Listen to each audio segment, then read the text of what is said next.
All right, let's get started. It's 5 o'clock, so thank you very much for joining the last session of the day, right before the concert. So we're going to see some exciting stuff and then go sing with Bon Jovi. So my name is Rolando Jimenez. I'm a lead program manager on the Office team, leading the new investments that we have for apps for Office in 2013.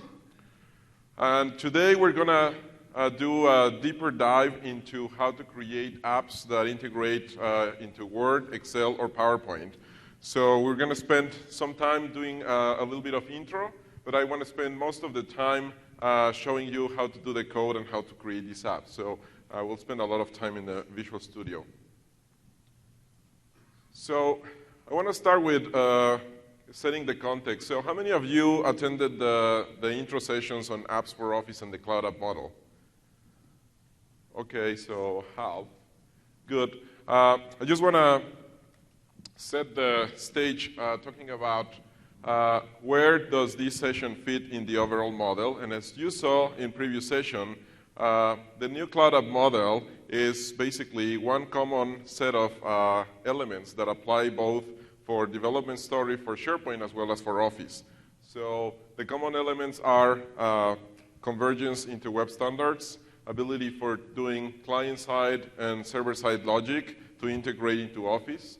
There is isolation of this logic on both sides. So if you're running client-side logic, we're running that out of process in a browser, and the browser takes care of isolating all the JavaScript logic that you have client-side.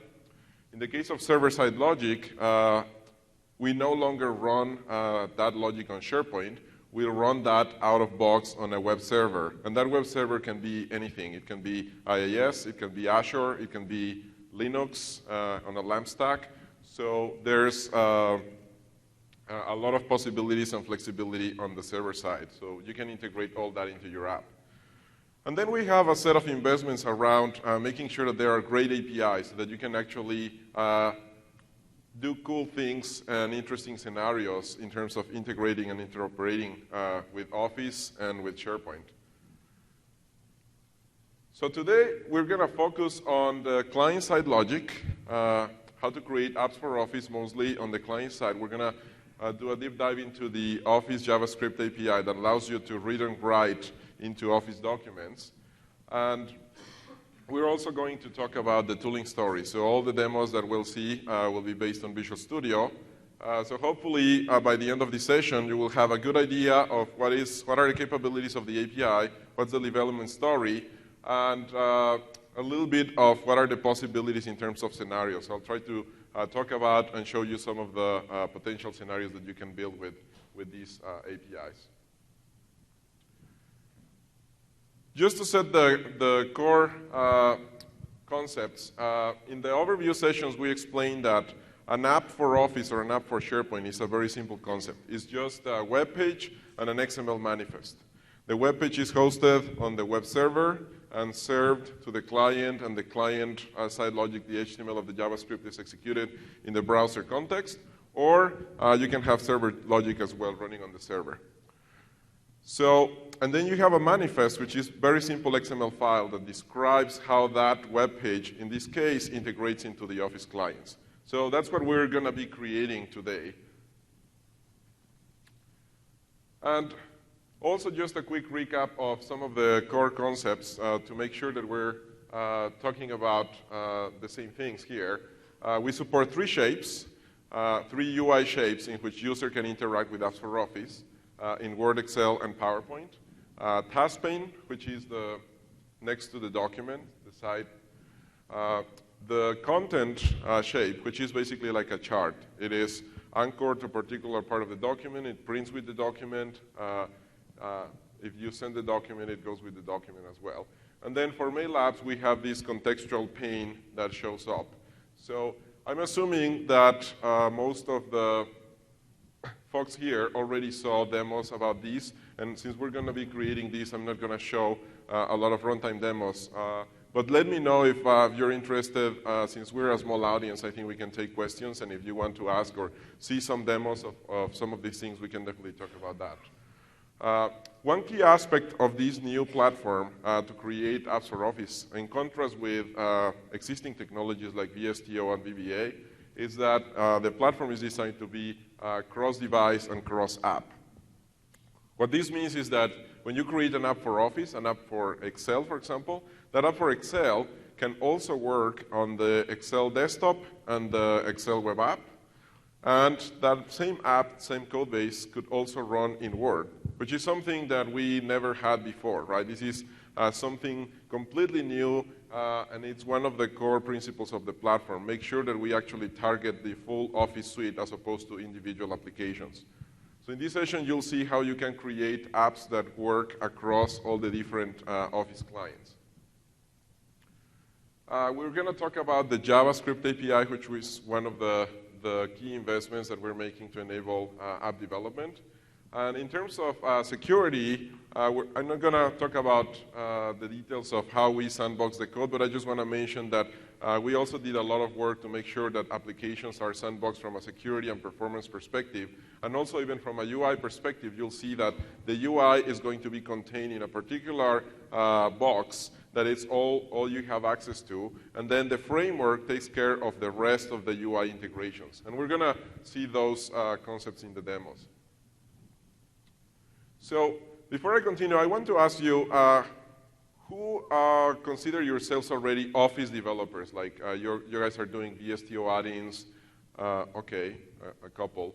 Who of you are SharePoint developers that want to integrate Office and SharePoint together? Okay, majority. And who consider themselves web developers as well, have web development skills? Okay, perfect. So you'll see that for people that already know how to do SharePoint and they're learning the new app model for SharePoint, now doing Office and or SharePoint is going to be very familiar. One of the goals of this common model is that you don't need to make a choice of, oh, should I do this in Office or SharePoint? You should actually think about, why don't do both? Why don't you use the power of SharePoint and do what makes sense in SharePoint, but also integrate Office if your scenario is relevant for Office as well.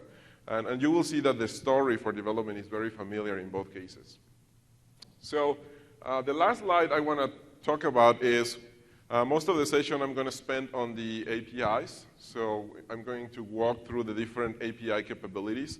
So I want to talk about some of the principles behind the API so that you guys have some context of where we're coming from. So one of the key goals for the new API, this is a new API from scratch. We didn't take the approach of taking the existing COM and .NET models and just migrate them to JavaScript. That was definitely not what we did here. And one of the main reasons is because we want to make sure that the new API is thought in a way that we support these principles. And cross-platform is definitely one of the key goals here. We want to make sure that we have a new app model that allows you to target all the Office clients. So the Office clients have evolved. 25 years ago, when we invented VBA, there were only the desktop clients. But now we have mobile clients, we have Mac clients, we have WinNate, we have other platforms, we have web apps. So, and there's no single technology today that allows you to target everything.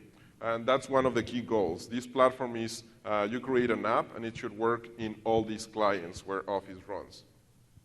We talked about the cross-app concept, basically presenting Office as a suite to the developer, where you don't necessarily need to think about, hey, I want to target Word or I want to target Excel. You can do that, certainly, but you can also say, I want to target Office, and then you want to create an app for Office in general. And then, of course, make sure that the compatibility version to version, we're tapping onto web standards, and performance is one of the key aspects as well. So you will see that a lot of the API calls that we have are async, and that's because we want to make sure that we give you the tools to create very performant apps. So with that, I'm going to dive into this part of the presentation, which is we're going to focus on creating apps for the clients, the Office clients that are document-based, specifically Word, PowerPoint, and Excel. The API also covers some other areas, like you can create apps for Outlook, which will target a mailbox set of APIs, or you can create apps for project, which will target project and tasks. In this session, we're going to focus on the blue part. There's going to be another session tomorrow, 9 a.m., that will focus on the middle part. So let's jump into Visual Studio now. All right, so I'm going to start with a very basic Hello World example, and then we're going to grow the complexity of the application, and hopefully you will find some interesting possibilities here. So this is Visual Studio, and the new version 2012 comes with templates for apps for Office. So I'm going to create a new app for Office in this case. Call it my demo app, and click OK. And then the first thing I need to decide here is just the shape. So we talked about the 3 different shapes. In this case, we're going to target task pane first. And you can see I can actually create an app that targets the 4 applications at the same time. I don't necessarily need to just pick one. I can target the 4. So I'm going to keep that default and say Finish here.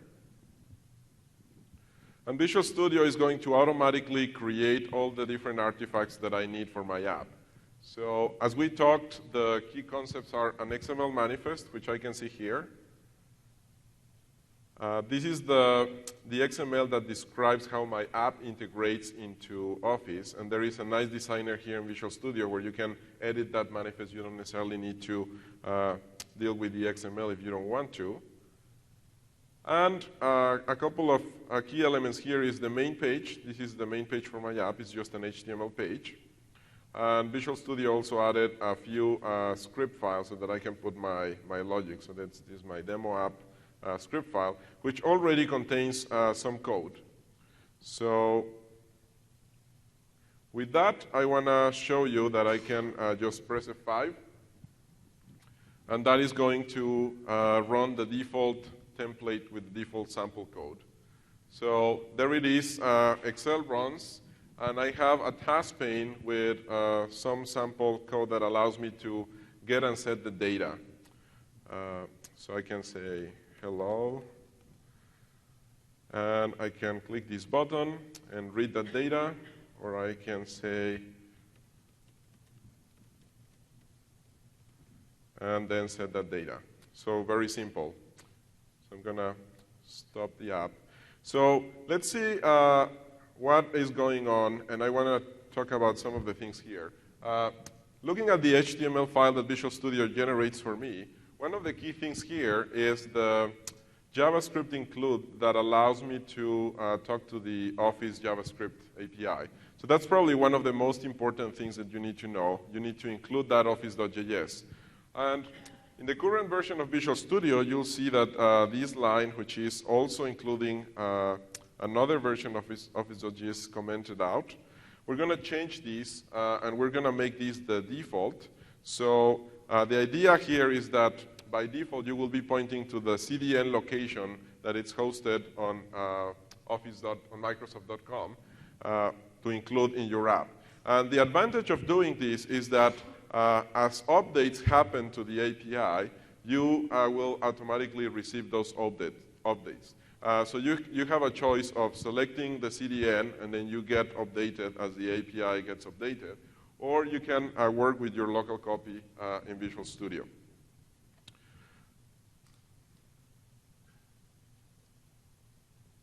Now that's the JavaScript file. Now let's start doing something more interesting, and let's look at the code. So as you saw, we did a basic task pane that allows me to read and set the selection. So let's look at the API that are doing this. So in this case, the first thing that you want to do in your app for Office is implement this Office initialize function. So Visual Studio already gives you an empty or a sample implementation of that. You actually don't need to include any code inside, but you need to have that function because that function is basically the handshake that the runtime expects so that when your app loads, it calls it. And if that function is not present, your app is going to throw an error. So you definitely need to have that function. So that function is the first thing that gets implemented. And then after that, when we press the set data button, this function is called. And I want to show you, Visual Studio gives you some nice IntelliSense. And this is where you get access to all the different objects. So the Office object, which is provided by the office.javascript include, is the entry point for everything else. And from this, you will want to do office.context, which basically gives you the runtime context in which your app is running. And from there, you can access all the different objects. And for PowerPoint, Word, and Excel, the most important element here is the document. So, oops. And the document object has all the different APIs that we support. And again, all these APIs are created from scratch, and there's a lot of abstractions. So you will see that the API is a very lightweight API. It's not a very deep, super complex object model, but gives you a lot of capabilities. So let's take a look at those. So we saw the sample code did a very simple get and set of the text. I want to start making this a little bit more interesting and show you that I can also run that app in Word. So we run it in Excel, but if I come here, click on that project, I can change the start action to any of the applications that I want. So I'm going to go to Word, because Word is one of the applications that support not only text, but also other formats for getting and setting the selection. And I want to show you how that can be done. So I'm going to switch to Word. And another thing that I'm going to do here is I'm going to add a parameter here to specify that I don't want to set the selection just as plain text, but I want to use HTML. And this is, again, now blending HTML and Office. So it's very easy just to integrate these two words. So here I need to provide an optional parameter, which is coercion type. And there is an enum that defines the possibilities here. So if I select coercion type, dot, and you can see there is an HTML option, OpenXML option, and a text option. There's also tables and matrices. So for now, I want to show you how to use coercion type to change the type of data that you can get and set. So in this case, I'm going to do HTML. We also have some shortcuts so that you don't need to use the enums if you don't want to. So if you prefer using strings, you can also do just HTML like that. I'm going to go back to the enum.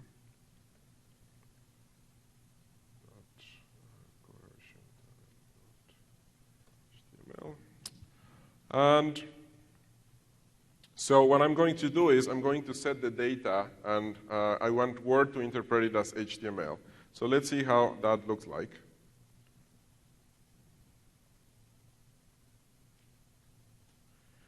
So since I changed the run application to Word, this is now running in Word.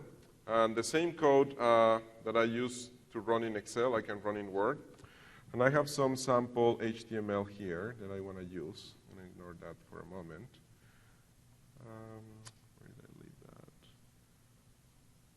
Here. So let's see, I have an HTML snippet here. Oops. And I open my Word document.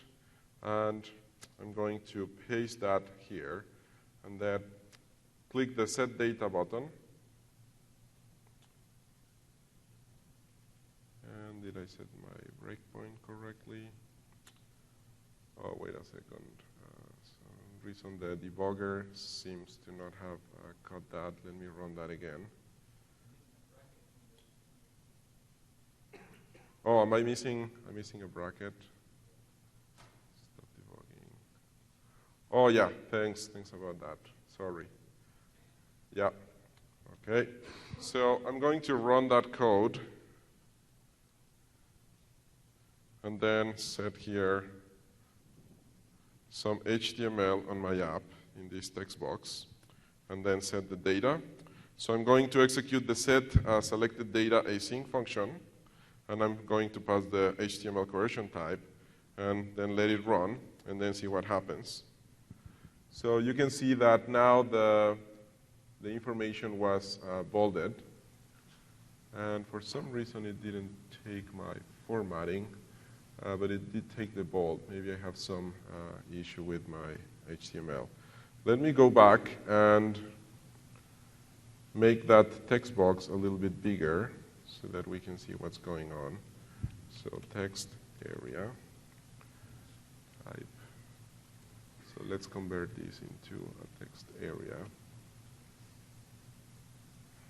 and put the sample data here.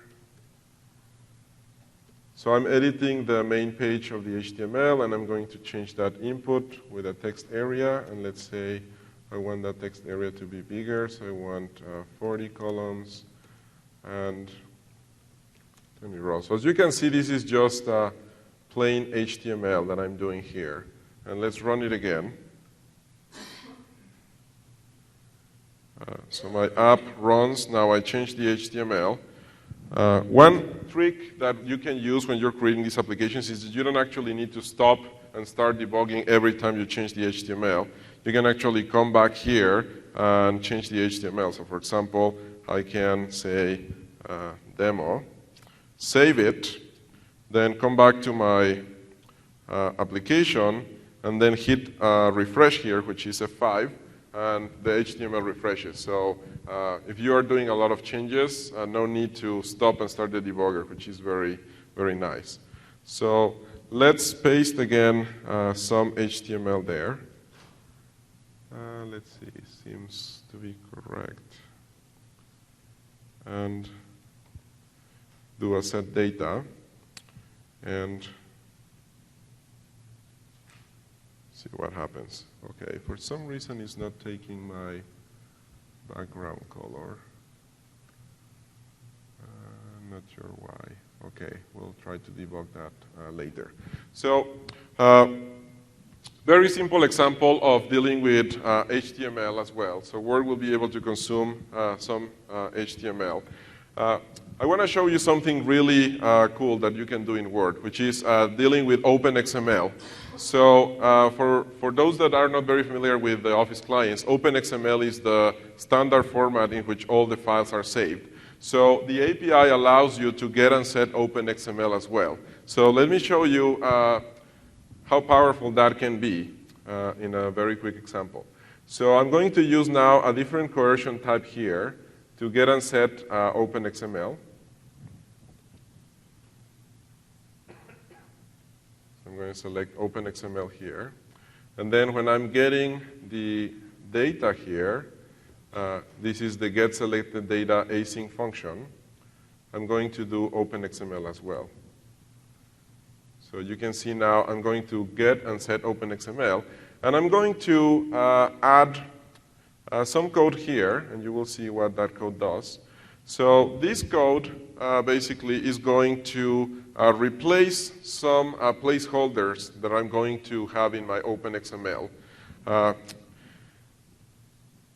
So as you can see, I'm going to get the value for the text box, put it into this variable, and then after that start replacing a set of elements that I know are going to be inside that, that box. And then send that to the set selected data API as OpenXML. So I'm going to get the selection as OpenXML. And then when I click set, I'm going to set the selection. But before setting it, I'm going to do some replacements on whatever OpenXML I'm passing in. And let me show you what type of stuff you can do with this OpenXML format. So by the way, OpenXML is one of the technologies that we expect to be part of the cloud app model on the server side as well as on the client side to do things like this. And the richness of OpenXML is that with OpenXML, you can pretty much describe any object that you can put into a Word document. So it's very, very rich. So what I want to show you is that I can come here and insert a smart art. Let's say I want to do org chart. And imagine the scenario here is I want to auto-populate an org chart from some information that I have in my database. And I want to create a very nice looking chart. So I can come to Word here and say, okay, the basic structure for my org chart is going to be like this. I'm going to have a manager and employees, right? And then I can also use the power of Word to do some nice formatting. So once I have the content as I have it, because I can use OpenXML in the API, I can do something like this. I have my content. I can use this now as a template. And now I'm going to do a get data. So that get data is going to get the OpenXML representation of whatever is selected, which is that smart art object.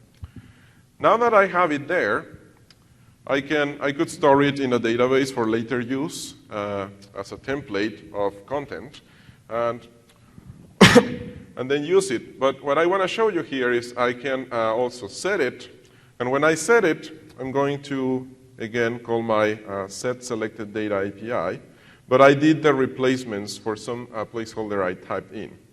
So that when I come back to my Word document, I basically pasted this auto-generated chart based on a template that I authored in Word. As a developer, it was very easy. I just did make it look nice, took it, and then I just replaced the elements. In this case, I put the names of the team that I work on. But imagine the type of scenarios that you can enable with these. And OpenXML, again, can describe anything that you can put inside a Word document. So the API, in this case, gives you a lot of power in terms of reading and writing the selection. So you can actually auto-generate very nice-looking documents and content on your JavaScript or by connecting to a service that spits out the OpenXML, and then the client basically injects that OpenXML in the document. So very simple concept, but you can start seeing how the power of the scenarios that you can implement on these. I'm gonna now, we talked about the very basic API, which is about getting and setting the selection and the different formats. Now we're gonna switch into another part of the API, which is how to deal with other types of data structures and a concept called bindings. So for that, I want to start a new project. And I'm going to create an app for Office, which is basically a Bing map visualization that allows me to visualize data from Excel into a map.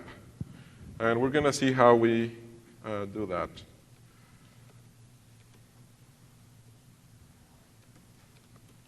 I'm going to call it Bing Map Demo SPC. In this case, since it's a visualization, I want it to be a content app, which is like a chart. So Visual Studio is going to set up everything for me. So the manifest is going to specify the content shape. And again, I already get my standard code. So I'm going to start this project from scratch, and I'm going to start dropping some code here. So I'm going to put this side by side with my, let me close these, my code snippets. All right. So the first thing that I want to do for this map is I want to include the Bing map control. And again, one of the powers of this platform is that you can reuse any JavaScript libraries that are out there. So in this case, I'm going to reuse the Bing map control provided by the Bing map team. So I'm going to go to my main HTML page and add a reference to that script. So just drag. So all I'm doing is a script to the Bing map control here. Once I have that, let's replace this default body with some body elements that I need for my map. So I'm going to have a div where I'm going to use for the map control. And then I'm going to add a few buttons that we will use to trigger different functions for the map, like mapping the data, saving settings, etc.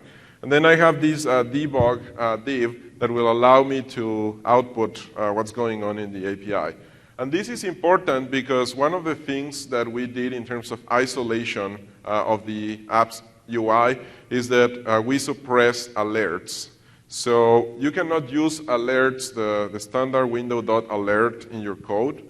And the main reason is because we didn't want apps to basically interfere with the user experience of Office. So imagine an app that maliciously or just a bad developed app that raises an alert, and I'm typing in Word, and all of a sudden this app starts doing alerts. The problem with alerts specifically is that those are blocking, so I cannot do anything else unless I dismiss that alert. For that reason, we suppress alerts. So one technique that we recommend is that you actually use a div, and then all the output that you would put into alert, like debug or messages, you do it through divs. And that's the technique that we're going to follow here. Now, that's all I need for my HTML. Let's go to the code. And I'm going to start from scratch here. I'm going to delete everything that Visual Studio gave me out of the box, and then start adding some functions. So first, I want to do initialize function. So let's see what we have here. The first thing we're doing is we're getting the office.context.document and putting it into a variable that I can use across the project. We're going to come back to these settings later, but basically this is code that allows me to save state for my app. There is this very simple show message function that allows me to write to that div. This is my window.alert replacement. And as you can see, I'm using jQuery as well here, which Visual Studio already included as my reference to do the initialization of the map. So with this, I should already have a very simple app that shows a map, but doesn't yet integrate with Office. So let's see how that looks like. So there it is. You can see how easy, already I have a map in Excel. Like imagine how much effort would this have taken in the existing technologies. For the first, you couldn't integrate something into the surface of the Excel, or it was really, really difficult. And the second, just putting a map inside there was super hard.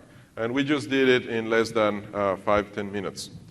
So there is my map, and my map has some buttons there.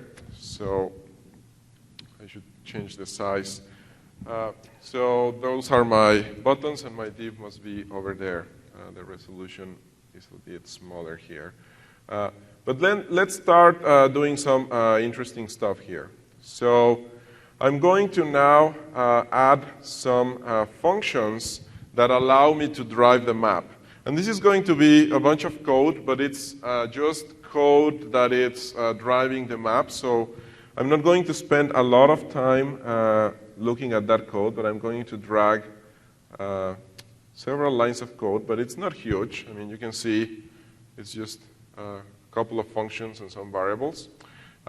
Just to let you know what this is doing, this is basically just driving the map. It has nothing to do with Office. It's just functions that allow me to render map. So it receives an array of cities and puts those in the map. There's this map points utility function, which is actually the one that creates the pins in the map. And then there is this zoom to points, which basically sets the map to the right zoom level. There is a geocode callback, which connects to the Bing Map service, and given text or an address, gives me back the coordinates so that I can place a pin in the right location. And those are all the functions that I have for driving the map. So again, these are functions that have nothing to do with Office, but that's something that you would do on a web page as well, right? Once I have my mapping functions, let's start doing some integration into Office, which is the interesting part. So the first thing I'm going to do is I'm going to add a read function, which is referenced by my read button. So as you can see, the onClick is just going to invoke that read function. And then see what happens there. So I'm going to click F5. So the map's gonna render again. And let me make it bigger so that I can see the buttons. So there's my read button. I'm gonna click it, hit the breakpoint, So the document is initialized, and I'm doing again a get selected data, but in this time I'm selecting the data as matrix.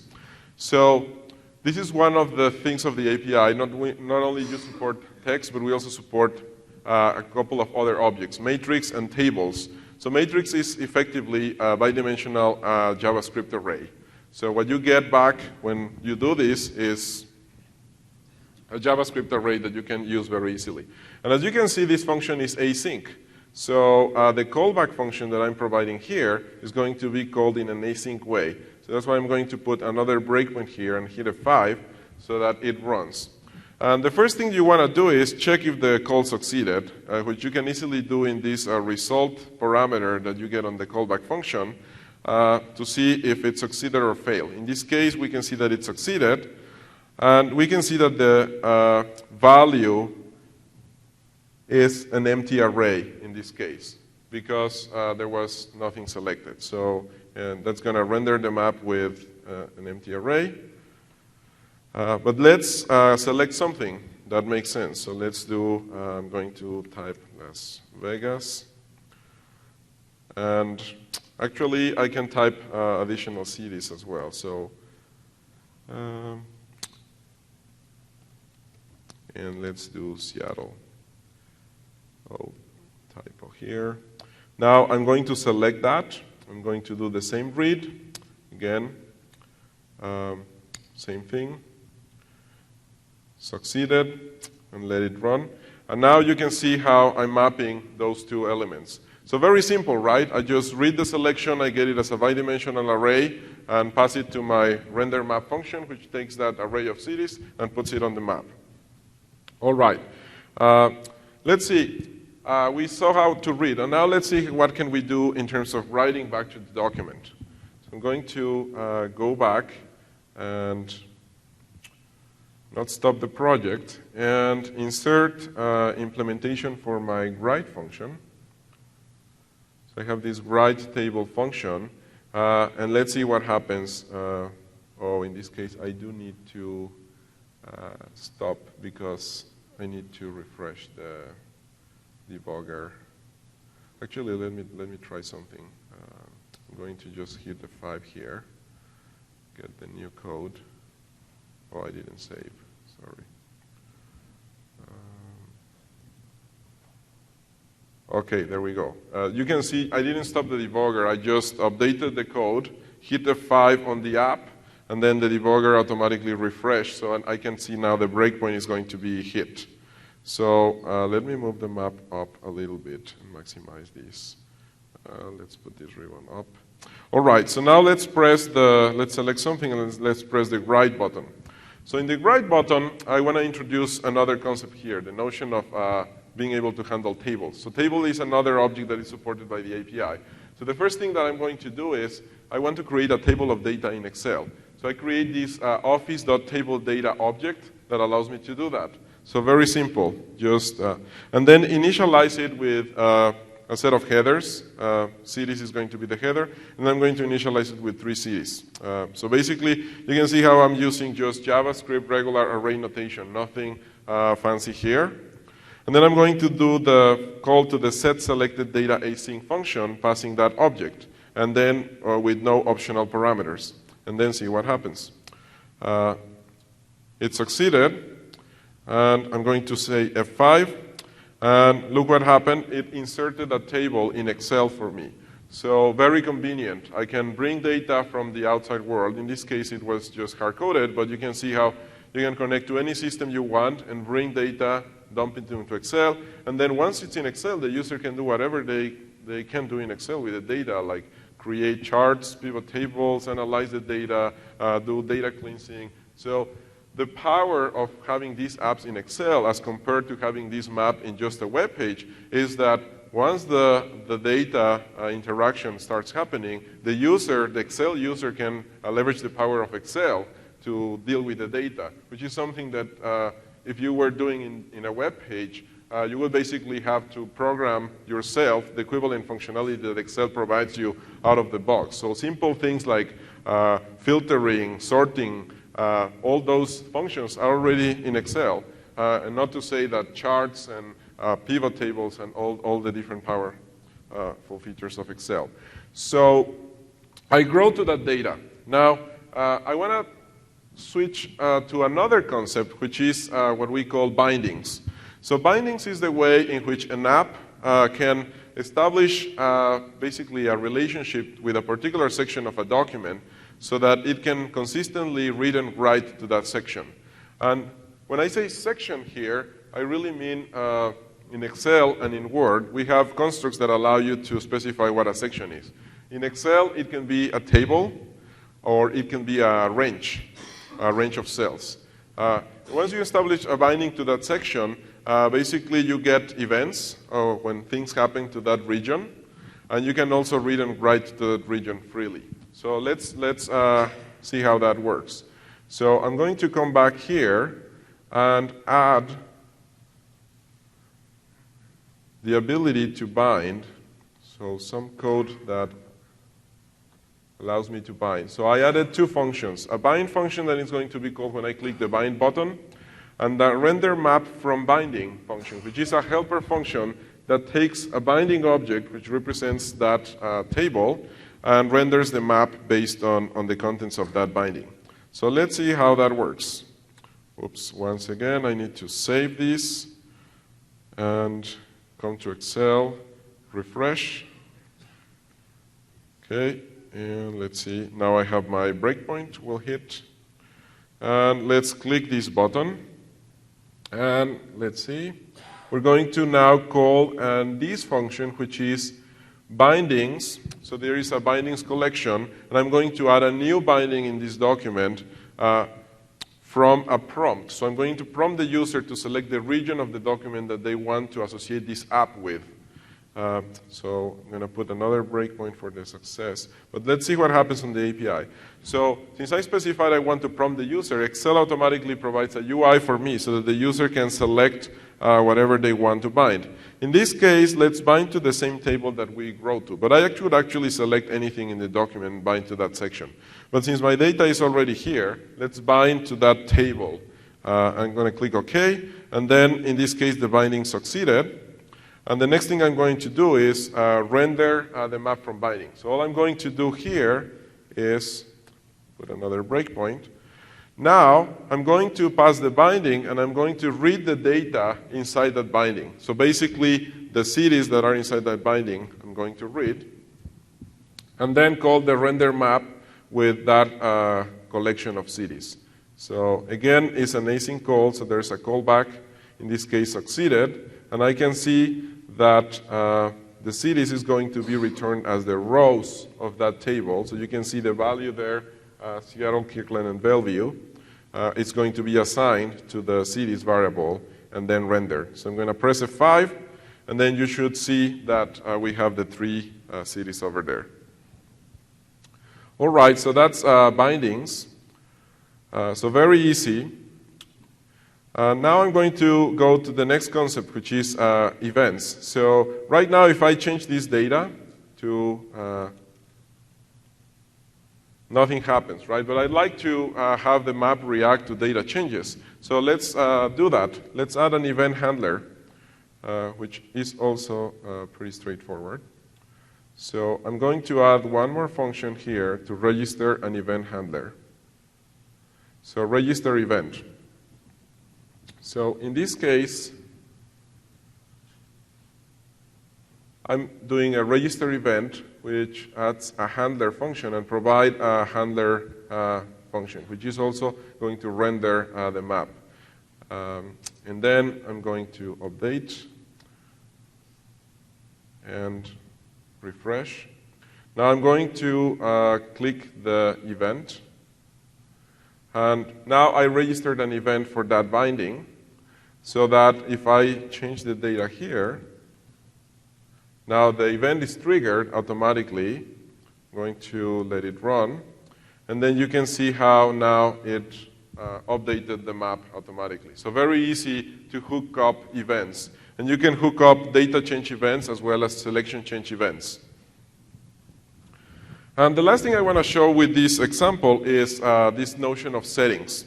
So settings is the ability for the app to persist a state for each instance of the app. So in this case, this particular app allows me to render the directions or just pins. And I want to save that setting into the document so that every time I open the document with this app, I get the correct rendering, directions or pins. So let's see how that can be done. So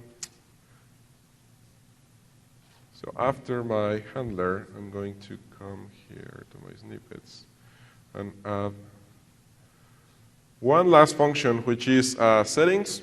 So the settings function is going to be executed when I click that settings button, and it's going to toggle the mode in which the map is rendering, either directions or points. And as you can see, there is a simple settings object that is hanging from the document. And there is a save async function that basically saves the document, the settings in the document. So next time I open the document, since I have that code in my initialization function, the first thing I'm doing is checking what is the setting that was saved. If there is no setting, then the default is points. But if there is a setting, then I pick it up from the persisted document. That's what I'm doing at the very beginning. Now I just added the function that persists that setting. So I'm going to save again and refresh. And then let's see what happens with these settings. Now if I read, again, the data, I'm going to get rid of these breakpoints. We already saw that code. You can see how now the mode changed, and not only that, but I persisted the setting in the document. So the next time I'm opening this document, that setting is going to be picked up in the initialize function, and it's going to render the directions for that particular binding. So with this, we covered a few areas of the API, how to do selection-based changes, read and write, how to do bindings, how to do settings, which are some of the core elements of the API.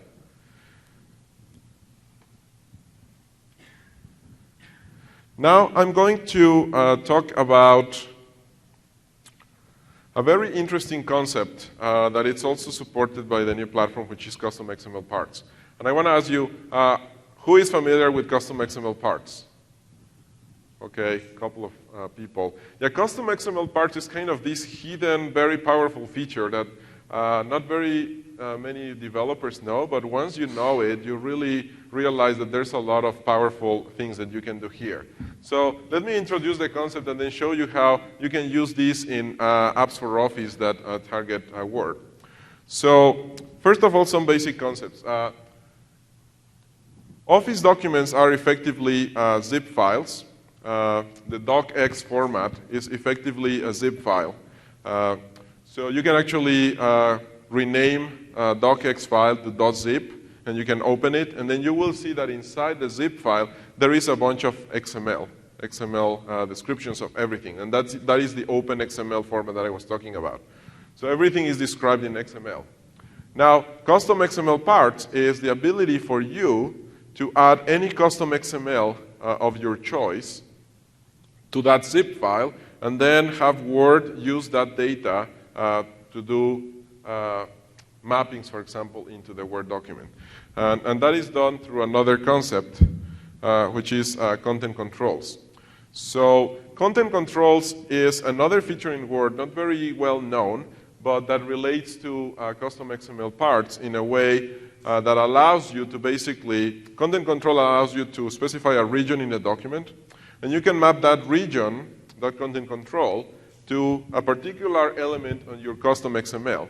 So the scenario that I'm trying to build up here is, let's say you have an invoice XML that you read from some system, and you want to render that in Word. So what you can do is you can create that custom XML and create a very nice looking Word document that maps that into different parts of the Word document. So let me show you how to do that.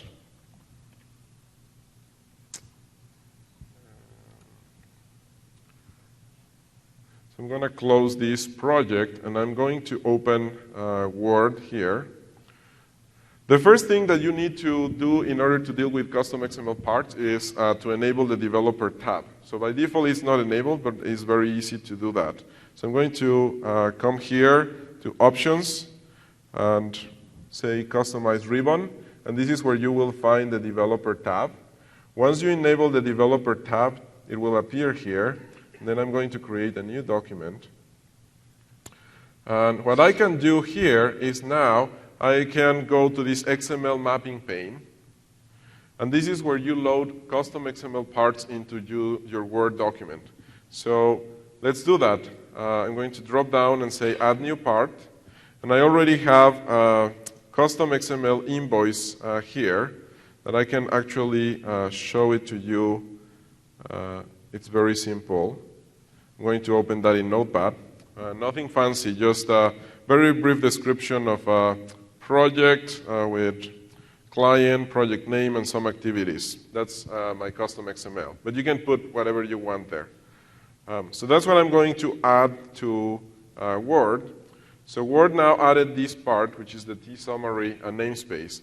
Now, what I can do is I can select that part and then start mapping that into my Word document. So let's say I can do client, and I can select this client node and say insert a content control of type rich text. And that is going to basically be a section that is mapped to that element of the XML. And I can do that for project 2.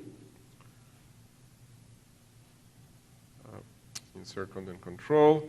And I can even do things like, there is a new feature, which is the ability to have repeating elements in Word. This is new in 2013. And it's really convenient. I can do things like this. I can drag, for example, this date. Oops. Insert this date. There's no drag and drop. Insert the consultant. And then I can say, I want these to be repeating. So Word is going to automatically read all the sections and then auto-populate the table for me.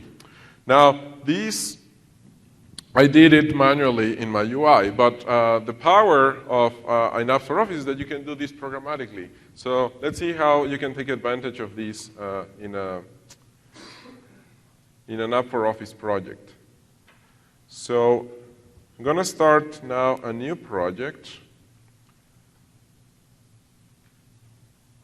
Another app for Office here. Call it Custom XML Demo. I'm going to say it's going to be a task pane, in this case for Word.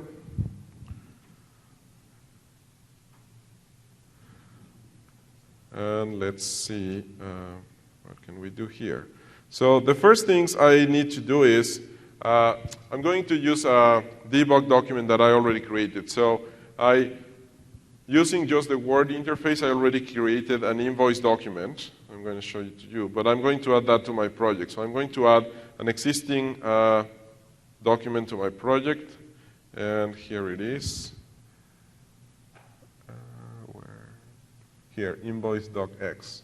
So if I open that document, you can see it's like a better, nicely formatted invoice with the same custom XML part mapping that I did, and I mapped some of the elements there. So that document has the mappings already. Now I'm going to also add a couple of sample XMLs so that we can work with them on the project. So I'm going to come here and add a couple of custom XML documents, invoice 1 and invoice 2. Now, that is all part of my project now. What I want to do is I'm going to replace now all this code with some new code. So very simple implementation of the initialize function, just getting access to the document again. Again, one message function here to be able to put some text. And I'm going to also add some logic that allows me to drive that custom XML. So what I'm going to do, and I'm missing also some HTML, so I'm going to get invoice function that basically reads the custom invoice, and this could go to any other external system. In this case, I'm just going to read one of these two files that I added to my project. And then I have a function that basically handles what happens once I read the XML. So I'm going to do a breakpoint there so that we can see what happens. And all I'm missing is some HTML here to capture the invoice. And let me minimize this. I think that HTML, let me copy from here. So let me add this XML to that project. I'm going to replace the body that Visual Studio gave me with my own. So you can see very simple, just a title. There is a select button that allows me to select which invoice I want to read.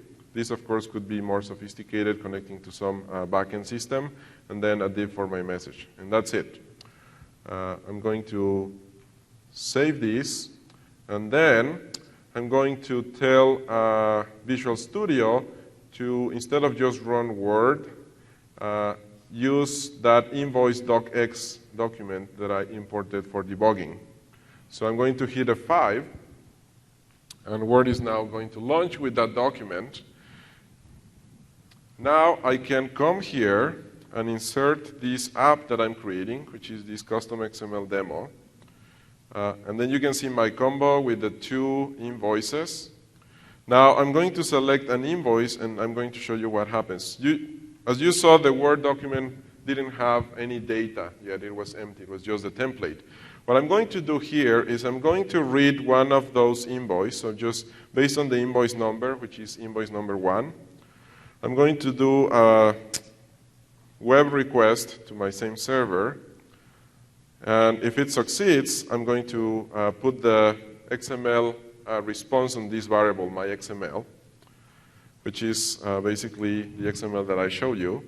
And now I'm going to use this custom XML parts object that is part of the API that allows me to select a particular custom XML part by namespace. In this case, I'm selecting the T-summary, which is the namespace that I use to recognize my particular custom XML part. And then, if it is there, I'm going to delete it, delete whatever is in the document, and replace it with the XML that I read from my backend system, which is that invoice 1, which is this my XML. So as you can see, I delete that existing part if there is any, and I add a new one which replaces whatever was there. And the effect of that is going to be that the data is automatically populated for me. So as you can see from a developer perspective, it's very simple, but the scenario is very powerful in terms of, oh, now I can just shove data into Word, and the data renders in the nice places with all the formatting and everything. And all I'm dealing is with the XML. I don't need to mess around with all the formatting and what happens if I change stuff in the layout. The layout is fixed. All I do is put this XML. So I'm going to remove this breakpoint and then show you how, as I change this, the data automatically changes just by replacing that XML inside the Word document. So one additional concept that you can use for apps for Office, specifically in Word. So continuing, that's a quick overview. There's more that you can do with apps for Office. There's an object hierarchy. There are custom XML parts that you can navigate, so you can actually even subscribe to events. So if you have a mapping to a content control and the data changes, you can actually subscribe to those events and then do interesting stuff there. Unfortunately, we won't have time to see all that, but I wanted to spend the last 10-15 minutes talking about how apps for Office, apps for Word, Excel, and PowerPoint relate to SharePoint, because this is the SharePoint conference, so I thought that was relevant. So we did a quick overview of the API. I think we covered the most important elements. The API is not huge. We're starting with a very simple API that allows you to do simple stuff, but enables powerful scenarios, as you saw. There is a little bit more that we didn't cover, like the ability to read the entire document and send it to a service, some other types of formats that you can deal with. But we pretty much cover most of the ground supported by the API. Now I'm going to talk a little bit about connecting to SharePoint. So the power of the new model is, if you think about it, with Office 365, customers are going to have very rich environments that contain all the products of the Office suite. An Office 365 account includes Exchange, includes Link, includes Office, includes SharePoint. So in the past, it was hard for developers to say, hey, I want to create a very complex solution that uses all these assets because I don't know if the customer is going to have SharePoint or going to have Office. And it was really hard to do. And also, the technologies that you use to develop these solutions were like very different. And there was no like way to package these as a single solution. Well, all that has changed. And in the new app model, the idea is that you can actually target and create apps that use SharePoint and Office initially, and in the future, all the different products we're expanding to Exchange. And we expect to create a unified app model where you can create solutions that basically leverage everything. So let me spend some time talking about a simple scenario of connecting to SharePoint. So I did the runtime demo of this app in a previous session, but probably not everyone attended that session, so I'm going to show it again. All right, so let me show you the runtime of that. So this is a simple, in this case, task pane app that can integrate with Word or Excel. It's called SPLister. And basically what it allows me to do is select any table that I have in my document, like this one, for example, and then automatically generate a SharePoint list out of that. So let's see how that works. Now, one of the key things here is this app is going to talk to some arbitrary site URL that I want to create the list on. But this app, in this case, SPLister, is hosted in my own Azure website. If you see you come here, security info, you can see the URL where this is coming from. So you can see this is being hosted right now in Azure websites. So there's a couple of challenges here. One is, how is that app going to have access to SharePoint, right? Because it's maybe it doesn't have permission. So the first thing that you need to know and be aware of is that SharePoint supports OAuth as a way for apps that integrate both SharePoint apps and apps for Office to be able to talk securely to SharePoint. So what we're going to do with this app is basically say, I want to connect to that site. And the first thing we're going to do is SharePoint is going to realize, oh, someone's trying to talk to me. But I want to ask the user, hey, do you want to trust this app to read and write to this SharePoint site?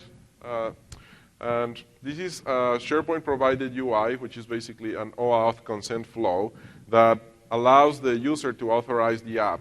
And it's going to issue an access token to the app so that subsequently the app can use that access token to make any API calls to the SharePoint REST APIs. So since the app for Office is just HTML and JavaScript, I can do all those API calls from my JavaScript client, or I can also do the server-side code on my server. Because I'm running in Azure here, I also have server-side logic for this app. So let me show you. I'm going to trust this app. So once I trust it, the app is going to receive the access token. Once the access token is in the app, then the app can start talking to SharePoint. So in this case, I'm going to provide the name of a list, just apps demo, and then say create list. And what this app is going to do is basically going to use the JSON OM of SharePoint from the JavaScript and create that list. And it seems it succeeded, and I can actually click here and see the list that just got created. So you can see apps demo is the name of the list that I provided. And just in a click, I got a list auto-created. So this is a simple example, but you can imagine the power of this type of integration where SharePoint exposes all its functionality, including lists, document libraries, workflow, external content types, VCS, search, enterprise content management. So imagine apps that run in the context of SharePoint, in Office documents that also bring the power of workflow or search or enterprise content management in the context of the client app. And this is where the scenarios start getting very interesting. And all you need to do is basically implement this OAuth flow so that your app can start integrating into SharePoint. That's one of the options. Now, let's take a look at the code. So I have this project that is basically the code for that app. And let's run it. Since I'm running in debug mode, the UI is a little bit different, but it's pretty much the same concept. So the first thing I want you to notice is I click F5, and this app has both client-side logic and server-side logic. The runtime version that we saw is hosted in Azure, but right now this version is being debugged in my local IIS Express. So all the server-side code is running locally in my machine so that I can debug it. And as you can see, one of the first things that I am doing here is I'm retrieving a client ID and a redirect URL for my app. And those are the two elements that the OAuth protocol needs, along with a secret, in order for the app to be able to request access to a SharePoint site. And those two elements are configured in my web config. You can see I have my client ID, my secret, and my redirect URL. Now, how do I get those? Let me show you.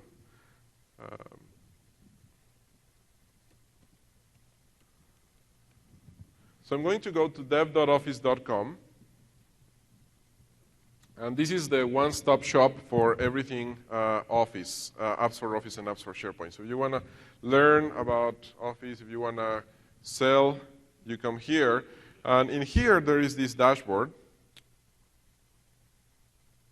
that if I log into, it allows me to register apps that will talk to SharePoint. And this is Office 365. So this is what we call the seller dashboard. And basically what I'm going to show you is how do you register a new app that can talk to any SharePoint site in Office 365, of course, after the user authorizes it. By registering a particular app ID. So there's this section here about client IDs. So of course you need to register with an account. So once you have your account, I already have mine, you can come here to client IDs and generate a new client ID for your app. Basically a client ID is the identifier that allows you to request permissions to talk to SharePoint, to any SharePoint site. So when you create your app for Office, you come here and then you generate a new client ID. And for some reason, this one, okay, there you go. So you can see I have a few test and production client IDs that I created, but it's very easy. You just say, add a new one, and basically you give it a name. You need to specify the domain where your app is hosted, a redirect URL that will receive the access token when it is issued by SharePoint, and then some expiration period. And it's going to give you your client ID and your secret. I'm going to say cancel because I already did that. But that's how I obtain those two parameters that I need, for my app here. Right? So I'm going to keep debugging here. So I read those parameters. And as you can see, the first thing that I'm going to do on this app is check if I already have an access token to be able to talk to a SharePoint site. But at this point, there is no site specified. There is no access code. So everything is null. I don't have anything. So I'm just going to let it run. And this is going to render the page, the welcome page. So in here, I can type a URL, which is already provided there. And then I'm going to say connect. And when I click connect, that's where the app is going to request permission to access that site that I provided. So let's see what happens. So as I say connect, there is this JavaScript code executing on the client that it's going to initiate the authorization request to SharePoint. So as you can see, I'm going to construct the authorization request by getting the URL that the user provided, and then appending a well-known path, which is a page in SharePoint that exists on all SharePoint sites, that is the authorized.aspx page, that allows me to request permission to write to that site. The next thing that I'm going to do is add my client ID. I'm going to identify myself as this app. And I'm going to request a particular permission. In this case, it's the web.manage, which is what I need to be able to create lists. And then I'm going to say, give me the authorization token as a code in the query string, and provide that authorization code to this redirect URL. And then I have the option to provide some state. So once I do that, I'm going to navigate my browser window to that URL, which is going to hit SharePoint with all those parameters. So I'm going to let it run. And then, as you can see, now in my app, I navigated to that URL, and SharePoint automatically is going to display the trust UI with the proper parameters for that app. And I'm going to trust it here. And then that is going to issue an access code and then redirect to the page that I told the authorized page to redirect, in which, in this case, it's the same page of my app. So I'm coming back to my splister.aspx page, the same page that rendered the initial experience. But this time, you will see that site URL is no longer, oh no, in this case it's null. But what is not null is the code. You can see now code came in the query string because SharePoint issued that code to my app. Now with that code, now I can start making calls to SharePoint to create stuff. So I'm going to let it run. It's going to come back with now the site URL. So now I have the URL of the site I want to write to, along with the code I need to be able to write to that site. I have everything I need. And then from that point on, this is just, I'm going to cache that code in a cookie so that I don't need to request it every time. And then I'm going to, with that code, obtain an access token that is the token required by the SharePoint OM. And now I'm talking to SharePoint OM at this point. I'm going to get a client context with an access token. And once I have that context, I can start just using the SharePoint OM as I would regularly do. I can start using the full power of the SharePoint OM. In this case, you can see I'm just loading the web title, which I'm going to use here to populate this field. And then, since I already have a token, I'm free to do whatever I want. So from this point on, you can do very, very powerful integrations. So the point here is that apps for Office not only provide value of being and integrating the web and other rich content and services into Office, but also provide a lot of power when you integrate them with SharePoint. So there is this very nice Better Together story that we are starting to support, which allows you to do stuff like this. Now, we have 1 minute left, so I'm just going to do one last slide on functional areas on the API. So we saw several capabilities of the API. We are in a version 1, so not every single API is supported in every single client yet. But this is definitely something that is on the roadmap, and we want to make this matrix full so that everything is completely symmetric across the board. Right now, we still have a few spots here and there, but you can see that most of the apps support getting and setting selection settings, getting the file. The notion of bindings is currently supported only in Word and Excel, but again, we expect to fill in this matrix. So if you are interested in actually creating apps for Office, go to dev.office.com, and then you will see this information in detail over there. So with that, I'm going to wrap up. and open up for questions. Thank you very much.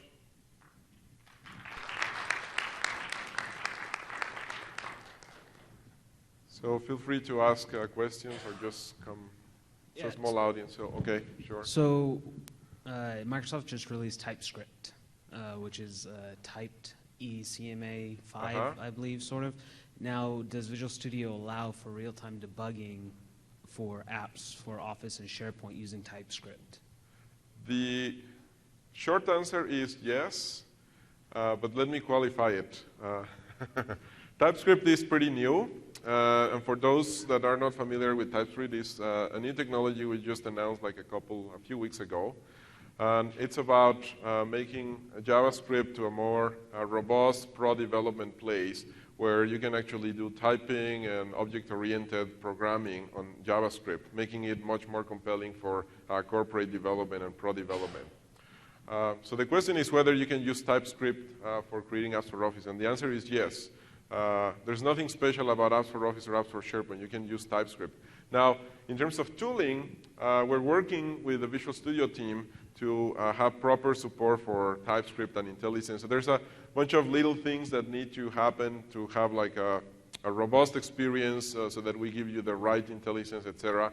So you will not see that in the tool yet, but if you want to do TypeScript, you can actually, there is a session, I think, tomorrow, specifically on using TypeScript in apps for Office and apps for SharePoint.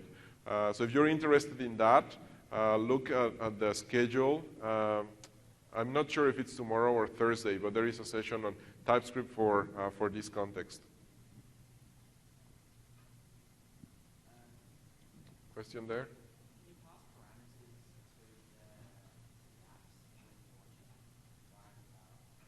Yes.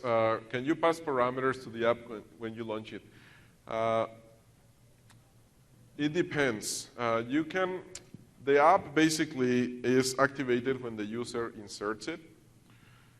And what happens is when the user inserts the app, the runtime on the Office client is going to look at the manifest for that app. And the manifest is going to have the URL where that app is hosted. In that URL, you can pass parameters. However, you cannot pass parameters dynamically outside of that URL. So hopefully that answers your question. I was just going to add to that the office.initialize event on the Office object. There's actually there's a reason parameter that gets passed in that event is called. And you can actually read that parameter, and then based upon that parameter, you can detect what state the app is in, whether it's just been inserted or whether it's on a document open. So if, for instance, you want to like save the state of the app on when the window is closed, you can do that, and the next time that document's open, read that and use that. Yeah, there's that parameter that we pass that specifies whether the app is being inserted or it was already in the document and the document just opened. But in terms of you passing parameters to the app when it is activated, that is not possible.